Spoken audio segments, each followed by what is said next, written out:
दिल्ली में हो रहे न्यूज 18 के अमृत रत्न कार्यक्रम में पहुंचे उत्तराखंड के मुख्यमंत्री पुष्कर सिंह धामी शामिल हुए, जहां सीएम धामी ने कहा कि उत्तराखंड में समान नागरिक संहिता लागू करेंगे।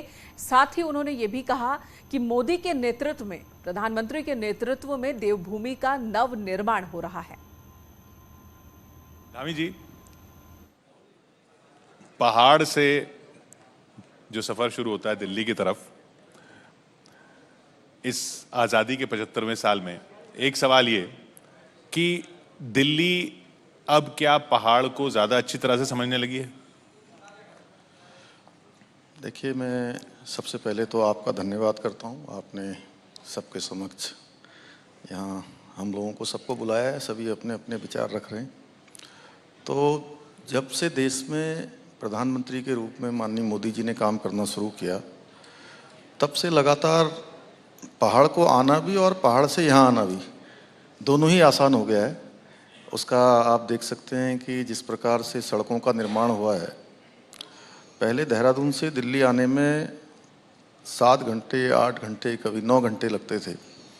आज हम बहुत आसानी से अधिकतम 4 घंटे में यहाँ से पहुँच रहे हैं।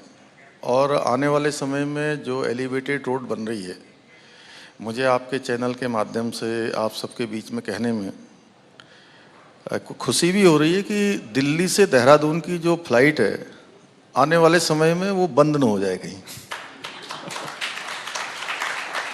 क्योंकि जो दिल्ली से देहरादून का सफ़र है वो मात्र 2 घंटे में पूरा होगा।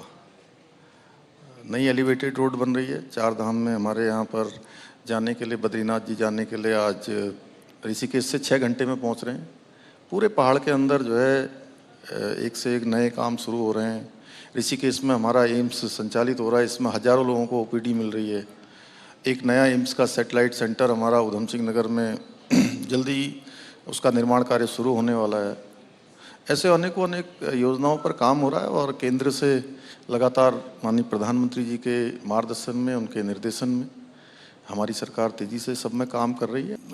चुनाव से पहले चूँकि हमने ये उत्तराखंड की देवतुल्य जनता के सामने कि उत्तराखंड देवभूमि है, उत्तराखंड जहाँ गंगा का प्रदेश है, देवों का प्रदेश है, सैनिक बाहुल्य प्रदेश है।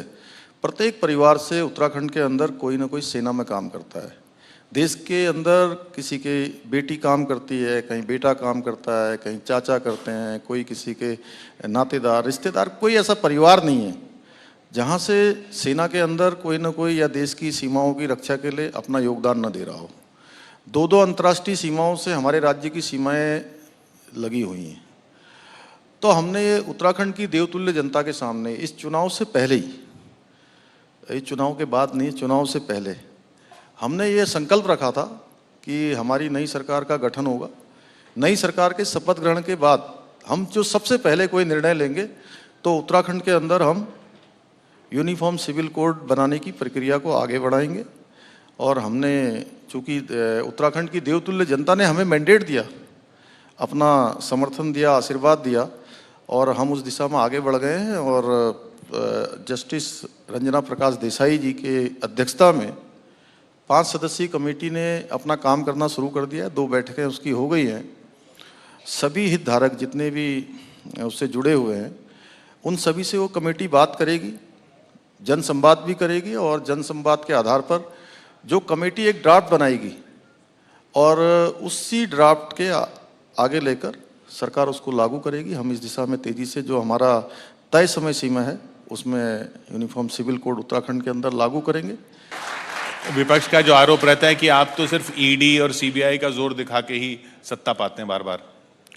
नहीं, देखिए, जब अगर हम पाक साफ हैं तो हमको ईडी है, सीबीआई है, या जितनी भी एजेंसियां हैं, उनसे कोई घबराने की ज़रूरत नहीं होनी चाहिए।